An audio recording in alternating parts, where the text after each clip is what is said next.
بين الرجا والخوف قلبي طائر ومن اليقين النور بيض جوانحي فوق السحاب يطير حرا مدركا نسمو كماله للكون وجه. Assalamualaikum warahmatullahi wabarakatuh. Sahabatku yang beriman, marilah kita panjatkan puji dan syukur kehadirat Allah Subhanahu wa Ta'ala, Tuhan pemilik semesta alam. Atas berkat nikmat hidayah dan karunia-Nya, kita diberikan kesehatan, juga nikmat Islam dan iman yang tak terhingga, yang telah diberikan kepada kita semua, sebagai umat muslim yang taat. Selamat datang kembali di channel Logis Bro. Di tayangan video kali ini, saya akan menampilkan diskusi lintas agama. Perdebatan agama Islam dan Kristen. Antara guru kita Zulkifli M. Abbas berdebat dengan Fatimah Sakdia atau Yeri Aselan. Di perdebatan yang seru ini, jelas sekali Bang Zuma sangat memahami dengan Alkitabnya orang Kristen. Sedangkan, Fatimah Sakdiah yang hanya memahami Alkitabnya sendiri dengan hanya terjemahan bahasa Indonesia, tanpa memaknai dan memahami dari teks bahasa asli Alkitab tersebut. Baiklah sahabatku, tanpa membuang waktu lagi, mari kita saksikan bersama-sama tayangan perdebatan yang sengit berikut ini. Moderator, terima kasih. Jadi gini Bang Zul, saya bilang di Matius 28 ayat 19 itu tadi sudah jelas, jadikanlah semua bangsa muridku, kata Yesus. Itu gak usah kau belok-belokkan. Sejak kapan menjadi segala macam? Apaan maksud Anda ini? Iya, saya tahu dalil itu, saya ngerti, lebih paham ayat itu daripada Anda. Yesus perintahkan menjadikan orang itu menjadi muridnya dan hambanya. Pengajaran Yesus seperti apa? Kamu jelaskan. Pengajaran Yesus mengajarkan hidup kekal itu adalah mereka mengenal Engkau satu-satunya Allah yang benar dan mengenal Aku sebagai utusan Allah. Makanya saya tanya sama Anda, mana ajaran Yesus yang mengajarkan dirinya itu adalah Allah sehingga orang harus menyembah Dia? Mana? Tunjukkan. Ada enggak? Betul, karena di dalam Alkitab ini kita paham banget, Pak. Saya tanya, ada enggak? Ada enggak dalilnya Yesus mengajarkan itu? Siapa? Yang berikan hidup yang kekal itu siapa? Yang memberikan hidup yang kekal itu siapa? Allah, tentu Allah, bukan Yesus. Allah, kalau begitu Pak, jangan cuma hanya Yohanes 17 ayat 3-nya doang yang dibaca. Baca semua. Itu pernyataan Yesus.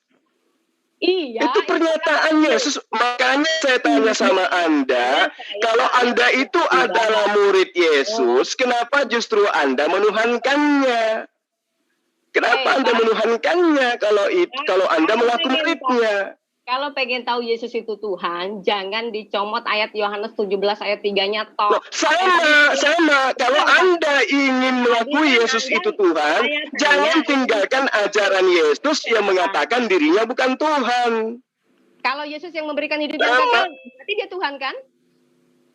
Oh, Yesus mengatakan aku tidak dapat berbuat apa-apa dari diriku sendiri. Ini yang kemana-mana. Coba kamu tuh bacanya ya, Yohanes 17 ayat 3. Masa tiba-tiba Yohanes 17 ayat 3? Baca dulu ayat sebelum dan sesudahnya, Pak. Nah, makanya saya bilang apa? Kalau ngebahas Alkitab, situ harus berani dan siap. Oh, itu kan asumsi Anda untuk lari. Tunjukkan aja sekarang dalilnya. Sekarang dalilnya di mana Yesus mengaku dirinya itu adalah Allah itu sendiri. Kan udah saya bilang, Yesus tidak pernah ngemis-ngemis minta disembah, tetapi kita punya akal budi dan karena dia memang bukan Tuhan. Karena memang dia bukan Tuhan. Siapa yang memberi hidup yang kekal, Pak? Kamu bilang Allah, Tuhan. Nah, ayatnya di mana tuh? Coba dibaca dulu sebelum Yohanes 17 ayat 3-nya. Baca dulu di situ biar kamu tahu siapa yang beri hidup yang kekal itu, gitu loh. Coba Anda bacakan. Coba Anda bacakan dalilnya. Saya ingin dengar. Kitab dulu ya. Sabar. Tapi kalau memang bisa ditampilkan, moderator, tolong dong. Bisa ditampilkan lah itu. Ya silakan untuk teman-teman yang mau Yohanes 17 ayat 3. Tolong dibantu ya. Yohanes 17 ayat dari 1 ya. Demikianlah kata Yesus, lalu ia menengadah ke langit dan berkata, Bapa, telah tiba saatnya permuliakanlah anakmu supaya anakmu mempermuliakan engkau. Sama seperti engkau telah memberikan kepadanya kuasa atas segala yang hidup, demikian pula ia akan memberikan hidup yang kekal kepada semua yang telah engkau berikan kepadanya. Ini coba ayat yang keduanya coba gimana Pak?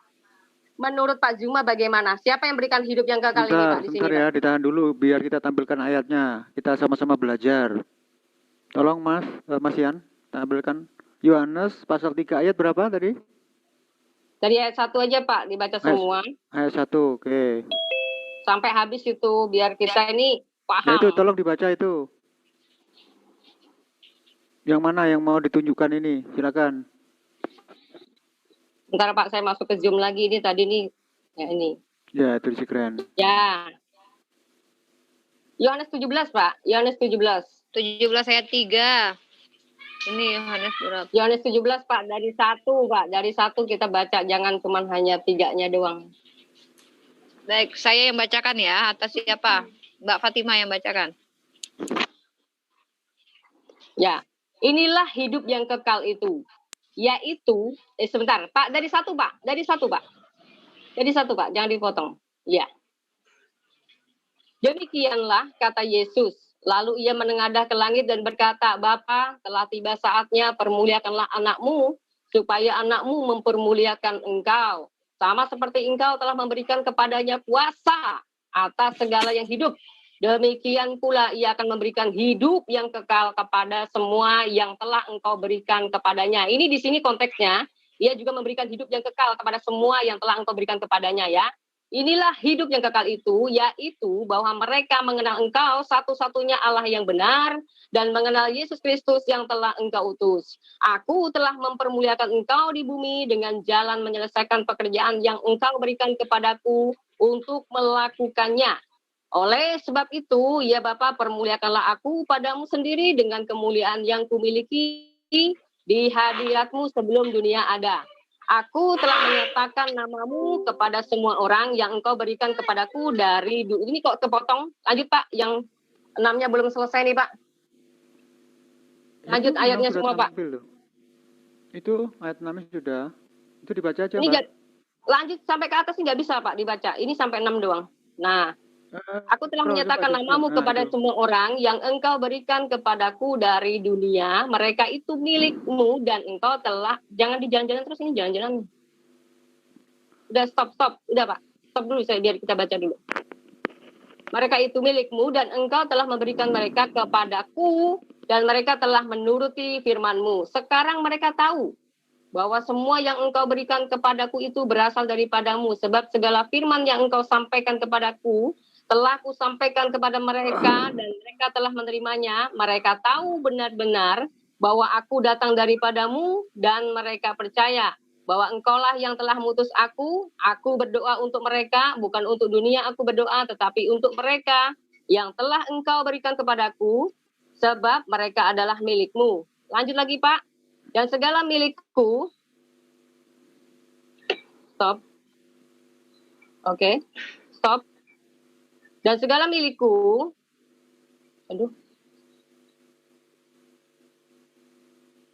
itu sudah terlihat itu. Dan segala milikku adalah milikmu dan milikmu adalah milikku. Dan aku telah dipermuliakan di dalam mereka. Ya ini harus digaris bawahi juga ya.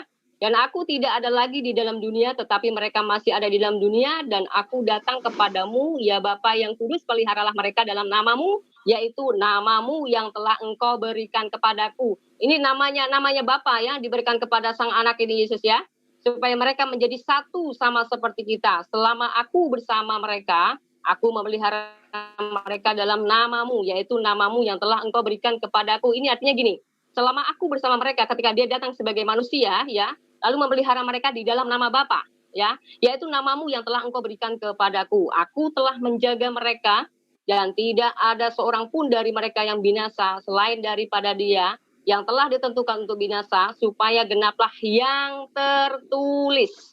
Ya, ini semuanya Yesus datang ini menggenapi ya, seperti halnya di Matius 5 ayat 17 itu mengatakan dia datang dibaca Taurat. tetapi dia datang untuk Sampai habis, tolong menggenapinya. dibaca sampai habis ya. Nah ini Yohanes 17 ayat 1 sampai selesai ini memberikan penegasan bahwa kedatangannya sebagai manusia harus menggenapi apa yang tertulis dalam kitab para nabi. Ya ini tadi barusan kita baca bersama ya. Selama aku bersama mereka, nah ini tadi ya, genaplah yang tertulis dalam kitab suci di ayat 12-nya. Lalu ke-13, tetapi sekarang aku datang kepadamu dan aku mengatakan semuanya ini sementara aku masih ada di dalam dunia. Dia mengatakan ini karena selama dia masih ada di dunia, supaya penuhlah sukacitaku di dalam diri mereka. Ya, oke, mungkin sampai sini juga sudah lumayan cukup, tetapi lebih bagus memang harus baca. Aku telah memberikan Dibaca firman-Mu semuanya aja, biar kita di sini semua jelas. Oke. Aku telah memberikan firman-Mu kepada mereka dan dunia membenci mereka.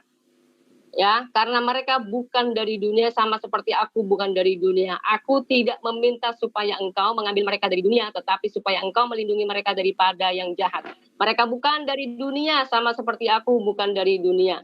Kuduskanlah mereka dalam kebenaran, firman-Mu adalah kebenaran. Sama seperti engkau telah mengutus aku ke dalam dunia, demikianlah pula aku telah mengutus mereka ke dalam dunia.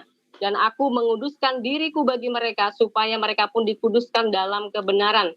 Dan bukan untuk ini saja, tetapi untuk orang-orang yang percaya kepada pemberitaan mereka, supaya mereka semua menjadi satu sama seperti engkau ya Bapa, di dalam aku dan aku di dalam engkau, dan mereka juga di dalam kita. Nah ini artinya dia membicarakan bahwa apa yang disampaikannya, kemanusiaannya lah dia harus menggenapi semua yang tertulis di kitab para nabi, ya sebagai utusan. Yang jadi pertanyaan, selama ini Islam selalu menganggap bahwa Yesus adalah sebagai utusan, sebagai nabi saja. Padahal kalau kita lihat di Yesaya 55 itu mengatakan bahwa firman yang diutus, ya itu adalah firman-Nya, dianya sendiri. Dan itu digenapi di Yohanes 1 ayat 1. Ya, pada mulanya adalah firman, dan firman itu bersama-sama dengan Allah, firman itu adalah Allah. Lalu di ayat 14-nya apa? Firman itu menjadi manusia. Kan seperti, makanya saya bilang, teman-teman muslim, kalau mau ngebahas Alkitab, jangan cuma comon-comon ayat. Ya, kita membaca satu perikop saja, kita masih membutuhkan ya ayat-ayat yang lain, ya surat-surat yang lain. Apalagi cuma main comot-comot ayat, pasti sudah di sini sudah nggak akan bisa paham yang dimaksud utusan di sini apa. Sudah. Tuhan Yesus diutus sebagai apa? Oke, silakan. Sudah cukup ya? Baik. Oke, silakan Mas Suma. Dari ayat Yohanes 17 ini, ayat 1 sampai ayat seterusnya, di mana poinnya bahwa Yesus itu adalah datang mengajarkan untuk disembah? Ada enggak? Justru di dalil Yohanes 17 ini menyatakan dirinya itu adalah hamba Allah. Dia utusan Allah. Dari ayat 1 sampai ayat 26, Yesus mengajarkan kepada muridnya, bukan kepada hamba-hamba yang menyembah dia, kepada muridnya Bani Israel. Bagaimana Allah dia mengesahkan, mentauhidkan Allah yang telah mengutus dirinya. Dengan terang sekali Yesus mengatakan, ya Allah. Ya, lalu ia menengadahkan tangan ke langit. Itu ngapain Yesus? Berdoa. Lalu Anda mengatakan sebagai manusia, lah iya memang dia manusia. Dari mana ke mana Tuhan itu bisa menjadi manusia? Enggak ada. Tuhan itu satu-satunya, kata Yesus. Di ayat 3-nya hidup kekal itu, yaitu mereka. Siapa mereka? Bani Israel. Kalau Kristen kemudian mengatakan Yesus itu Allah, itu juga, itu urusannya Kristen. Makanya saya katakan, tunjuk di mana Yesus mengajarkan tentang kekristenan. Anda tidak mampu menunjukkan itu. Yesus mengatakan hidup kekal itu adalah mereka Bani Israel, murid-muridku, mengenal engkau satu-satunya Allah yang benar. Dan mereka mengenal aku, Yesus yang engkau utus. Tapi kalau orang Kristen mengenal Yesus sebagai Allah juga, yaitu urusan Kristen. Karena Yesus kelak akan mengusir orang-orang yang bernubuat demi nama Yesus, yang mujizat demi nama Yesus, yang mengusir setan demi nama Yesus. Dengan Yesus mengatakan, kalian semua pembuat kejahatan. Karena mereka tidak melakukan kehendak Bapakku yang ada di surga. Apa kehendak Bapakku yang ada di surga? Pertama, pada Bani Israel, Allah terang mengatakan, ya, di dalam kitabnya bahwa Anochi kasem kaasel hofsei jika me'eretz mitsarim mitbets afadim. Aku Tuhan, aku Allahmu yang membawa engkau keluar dari tanah Mesir, dari tempat perbudakan. Lalu Allah mengatakan kepada Bani Israel, bukan kepada Kristen loh ya, kepada Bani Israel. Lo yihye leha Elohim akhirim al-fanana. Jangan ada padamu, wahai Bani Israel, jangan ada padamu Allah lain di hadapanku. Jadi kalau Kristen yang bukan Bani Israel bikin Allah lain, ya itu urusan Kristen. Maka dari tadi saya tanya kepada Anda, mana ajaran Yesus tentang kekristenan? Anda nggak mampu menjawabnya, karena memang Yesus hanya untuk Bani Israel. Lo yihye Elohim akhirim al-fanana. Jangan ada padamu Allah lain di hadapanku. Makanya ketika Yesus datang, memberikan mujizat, mampu memberikan orang buta melihat, orang lumpuh berjalan, membangkitkan orang mati, imannya orang Yahudi tidak bergeming sedikit pun untuk menduakan Allah dengan Yesus. Tidak sama sekali. Dan bagaimana dengan Kristen? Oh, Kristen ini, mohon maaf, Kristen itu adalah penumpang gelap, bukan pengikut Yesus, tetapi mereka adalah pentuhan Yesus, bukan murid Yesus, tetapi pentuhan Yesus. Makanya Anda keteteran ketika saya tanya. Kalau Anda paksakan Matius 28 ayat 19, jadikanlah semua bangsa muridku, padahal bangsa murid yang dimaksud di situ 12 bangsa. Bukan bangsa Indonesia, bukan bangsa Malaysia, bukan. Bangsa yang dimaksud itu adalah suku bangsa, suku murid-muridnya, ada 12 suku. Jadikan kedua suku muridku itu sebagai muridku, sebagai pengikutku. Kalau dia mengikuti aku, tentu mereka akan menyembah hanya kepada Allah. Tentu mereka mengakui aku sebagai utusan Allah. Selesai. Ayat Yohanes 17 Anda baca sampai ayat 26, Anda harusnya malu. Membaca ayat itu lengkap, justru menerangkan Yesus itu hamba Allah. Makanya di dalam Yohanes 4 ayat 22 Yesus mengatakan, aku menyembah Tuhan yang aku kenal, kalian menyembah Tuhan yang kalian tidak kenal. Itu yang dikatakan oleh Yesus. Jadi ketika Anda mengatakan tidak, Yesus itu adalah Tuhan, tunggu dulu. Ada ratusan ayat di mana Yesus menerangkan dirinya itu adalah manusia, dirinya itu adalah utusan Allah, dirinya itu berdoa kepada Allah. Apakah ada Tuhan berdoa kepada Tuhan? Tidak. Jadi dalil yang Anda katakan tadi itu sangat terang, sangat jelas. Kan Yesus itu adalah utusan Allah. Makanya di dalam Al-Quran, jika Anda mengatakan tadi, Yesus mengatakan, jadikanlah segala bangsa muridku, segala bangsa menjadi muridku. Demi Allah, kami umat Islam sudah menjadi murid Yesus. Murid mengajarkan untuk taat kepada Allah, Islam melakukan itu. Yesus mengajarkan syariat, Islam mengakukan itu. Yesus mengaku dirinya Rasul, Islam mengakui itu. Tidak sah keimanan seorang Muslim kalau tidak mengakui Yesus itu sebagai utusan Allah. Ya Bani Israel, Inni Rasulullahi ilaikum. Kata Yesus kepada Bani Israel, wahai Bani Israel, sesungguhnya aku ini utusan Allah untuk kalian. Kenapa kalian tolak?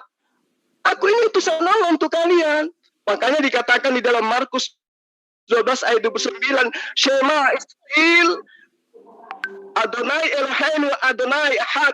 Dengarkanlah wahai Israel. Tidak pernah dia mendengarkan, tidak pernah dia menyeru, wahai Batak, dengarlah wahai Bugis, dengarlah wahai Jawa, dengarlah wahai Makassar. Nggak pernah. Yesus selalu menyeru, Israel, Israel, Israel, Israel.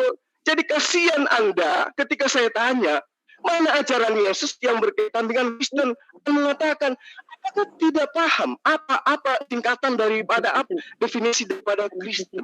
Sudah paham. Sama ketika orang juga berkata kepada orang sana, berkata, apakah kamu tidak ngerti apa itu Suma? Suma itu adalah pengikut Yesus. Tapi apakah saya Zulkifli mengakui mereka? Belum tentu. Sama dengan kalian. Kristen itu adalah pengikut Yesus. Buktinya mana kalau kalian mengikuti Yesus? Yesus menyembah kepada Allah, kalian menyembah kepada Yesus. Yesus memegang teguh Taurat, hukum Taurat, kalian mengaku dengan matinya Yesus di tiang. Maka kita dibebaskan dari hukum Taurat dan bahkan dimerdekakan dari kuk penghambaan. Jadi mohon maaf kata, saya harus katakan kepada Anda bukan murid Yesus, tetapi Anda adalah kelompok yang menghambakan diri kepada makhluk Tuhan, utusan Tuhan bernama Yesus alaihissalam. Terima kasih. Ya, Waduh. terima kasih Mas Juma. Oke, Silakan sekarang saya Mbak ya. Fatima. Wah, ini gak ada selesai-selesainya nih kalau kamu hanya membelintir-belintir ayat, Jul. Jadi Anda tadi katakan, Apa yang saya pelintir, Mbak? jadikanlah bangsa Mbak itu Yeri, hanya yang saya pelintir yang mana? ke-12 murid tadi, Pak, di Matius 28 Yang mana? 19. Anda mengatakan katanya hanya pergilah jadikanlah bangsa ke-12 suku. Bukan, Pak. Ini teksnya ini udah jelas, semua bangsa. Semua bangsa. Tidak dikatakan ke-12 bangsa, Pak, tapi semua bangsa. Nah, ini salah satu yang Anda selama ini cuma hanya modal mulut nyerocos, yang cuma hanya modal pinter ngomong, ya. Terus saya kasih tahu Anda lagi ya, bicara mengenai tentang Yohanes 17 ya, kita baca sekotanya bukan saya yang malu, Pak. Anda harus malu, emangnya surat Yohanes cuma ayat 17, ya kan? Itu kan saya bilang harus dibaca semua konteksnya. Dari Yohanes 1, Yohanes 2 ayat 3, dan seterusnya. Begitu pula Yohanes 17 itu di atasnya mengatakan siapa yang memberikan hidup yang kekal, itu yaitu Yesus itu sendiri. Lalu Anda mengatakan bahwa Andalah atau umat Islamlah sebagai murid Yesus. Pengajaran Yesus saja semuanya kau tantang semua, kau semuanya kau ini semua, ya. Yesus tidak mengajarkan kau berpoligami. Yesus tidak mengajarkan engkau untuk bisa memusuhi orang-orang kafir dan menghakimi orang lain. Tetapi di dalam ajaran Islam justru yang membenci orang-orang Kristen, ya. Selalu bikin gosip. Bikin gosipnya katanya orang Nasrani dan Yahudi tidak akan senang kepada kamu selama kalian tidak masuk agama mereka, katanya gitu kan. Itu gosip. Tidak pernah ada ajaran Yesus mengatakan seperti itu. Nah, inilah kepala kalian selama ini hanya dipenuhi dengan kesombongan dan juga fitnah, ya, yang selama ini tidak pernah ada datanya. Kalau memang benar Julfi, Anda sebagai muridnya Yesus, ya, seharusnya menjadikan semua bangsa jangan kau pelintir ke-12 bangsa, Zulkifli. Inilah yang menjadi penyelewengan, ya. Ayat-ayat yang bisa kalian selewengkan selama ini, ya, sepertinya ajaran Muhammad, semua menyelewengkan. Mengklaim sebagai kitab sempurna, penyempurna. Yang disempurnakan itu apa? Mengenai hukum-hukum Taurat kah? Nah, yang tadi pertanyaan saya dari awal, yang disempurnakan Muhammad ini apa? Sehingga membuat kacau jadinya Islam dan Kristen selalu ribut mencari pembenaran ya. Padahal di dalam dalil Quran itu sendiri menyatakan membenarkan kitab terdahulu. Lalu kitab mana yang dibenarkan? Masa tiba-tiba ujuk-ujuk bilang katanya kitab yang dirubah? Kitab yang dirubah kok logikanya dibenarkan? Ini kan aneh. Kan begitu Zulkifli, ya. Jadi jangan suka mempelintir ayat kalian itu. Ya, bicara jujur aja.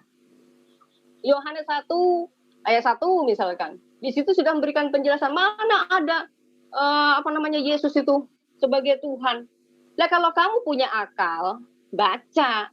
Makanya saya bilang terima. Kalau kamu bisa menerima firman itu adalah Allah itu sendiri yang datang menjadi manusia, ya kamu akan mengaku Yesus itu Tuhan. Yang jadi masalah kamu tidak mengakui bahwa Tuhan itu menjadi manusia, yaitu ya repot. Tuduhan kalian selalu bilang surat Paulus yang nggak sesuai dengan udel kalian, ya kan gitu. Iya kan? Selama ini begitu. Oke, silakan. Ya, terima kasih. Silakan, Mas Juma. Oke, baik. Jadi di dalam Devarim 4 ayat 35. Eta hare eta ladaat ki Hashem hu ha Elohim and of mitfadov. Engkau diberi melihat untuk mengetahui bahwa Tuhanlah Allah, tidak ada lain kecuali Dia. Loh, kok tiba-tiba Dia jadi manusia? Engkau diberi melihat. Iya, betul. Engkau melihat apa, Jul? Coba baca ulang. Engkau diberi melihat apa? Engkau diberi melihatnya untuk mengetahui Melihatnya siapa? Nya ini siapa? Melihat kekuasaan Allah, melihat apa yang ada di alam semesta ini, untuk mengetahui. Diberi melihatnya, konteksnya nya ini itu siapa? Hasim, Allah Subhanahu wa Ta'ala. Kau diberi melihatnya, Hasim, ya? Iya, betul. Nah, iya. Nah, gimana dong kalau memang dia manusia dikasih lihat? Melihat itu bukan berarti dari mata. Nah, tapi melihat sesuatu tidak. Melihat itu bisa dengan hati. Tuhanmu sendiri yang terbuat dari manusia itu mengatakan, kamu, Bapak yang mengutus aku, kamu tidak pernah melihatnya, suaranya pun tidak bisa kamu dengarkan. Nah, ini dalil yang saya bacakan kepada Anda. Dalil loh, dalil. Dalil yang saya bacakan kepada Anda. Engkau diberi melihatnya untuk mengetahui bahwa Tuhan Allah tidak ada yang lain kecuali Dia. Coba. Iya, memang tidak ada yang lain kecuali Dia. Terus kenapa ada Yesus? Firman itu ya. Kenapa ada Yesus? Ada Yesus karena ada fakta firman itu jadi manusia. Artinya itu Yohanes 1 ayat 1 itu firman siapa? Loh, firman siapa ya? Yohanes 17 ayat 3 ya? Yohanes 1 ayat 1 itu firman siapa? Saya tanya samamu. Nulis Yohanes itu siapa? Kamu bilang yang nulis Yohanes siapa? Loh, itu kan dikatakan di dalam Yohanes 17 sudah jelas, ya. Mbak Yeri. Yohanes, coba lihat. Coba lihat Yohanes 1 yang Anda baca tadi. Ya, demikianlah kata Yesus. Jadi penulis ini mengatakan Yesus berkata. Lalu Yesus menengadah ke langit. Aja, yang nulis berarti siapa? Penulis Yohanes ini berkata, Yesus itu mengadahkan tangan ke langit dan berdoa. Penulisnya mengatakan. Nah, sekarang Yohanes 1 ayat 1 ada nggak di situ keterangan? Yesus berkata. Situ percaya nggak dengan tulisan Yohanes? Loh, ini bukan masalah percaya atau tidak percaya, Mbak Yeri. Ini masalah kamu percaya ucapan kitabmu atau tidak. Kamas akan ini kan saya tanya. Bukan begitu. Ini sekarang saya tanya samamu. Kamu percaya nggak dalil itu sebagai firman Tuhan? Kalau Anda percaya, makanya saya tanya.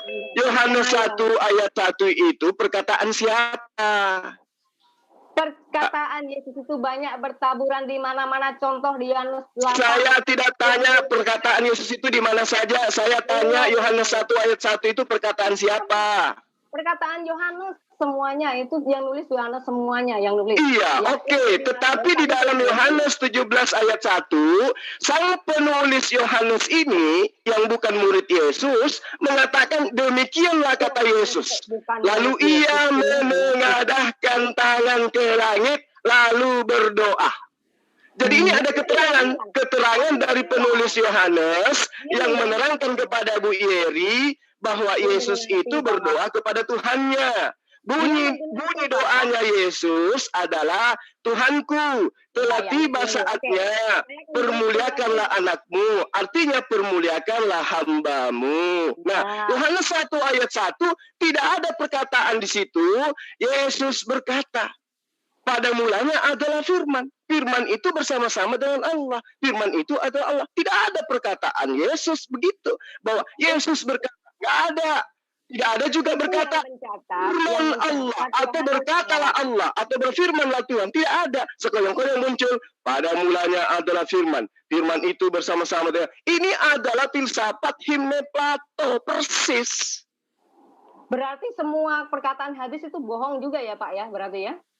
Ya tergantung. Kalau dia sanadnya ada yang cacat, matanya tidak sempurna, perawihnya diragukan, maka itu dhaif, itu ada maudhu, itu ada yang sahih, ada hasan, dan seterusnya. Makanya belajar asbabul wurud hadis. Nah, makanya saya bilang kalau ada tertulis itu jangan dipilih-pilih karena memang ada perkataan atau persaksian dari para murid Yesus itu sendiri mengatakan seperti itu. Lalu ada ayat lain yang mengatakan Yohanes 8 ayat 24 mengatakan, jikalau kamu tidak percaya bahwa akulah dia, maka kau akan modiar dalam itu dengan dosamu sendiri. Itu bagaimana? Apakah Yesus bicara seperti ini juga kamu gak akan percaya? Kalau kamu tidak percaya bahwa aku... Saya percaya. Dia itu adalah utusan Tuhan. Akulah dia. Akulah utusan Tuhan itu. Siapa yang bisa menanggung dosa, Pak? Di situ kalau kamu tidak percaya sama dia, kamu akan mati di dalam dosamu sendiri itu. Kamu akan mati di dalam dosamu. Iya betul, makanya percayalah kepada Yesus, Bu Yeri, bahwa dia itu utusan Tuhan. Jangan percaya kepada orang-orang yang menginginkan Yesus itu menjadi Tuhan. Percaya kepada Yesus. Yesus itu adalah Tuhan, Pak. Di mana dalilnya Yesus itu adalah Tuhan? Makanya dari tadi saya minta kepada Anda, tapi Anda mengatakan Yesus itu adalah Tuhan yang tidak gila sembah. Bukan, terbalik. Yesus itu tidak mengajarkan menyembah dirinya karena dia memang bukan Tuhan.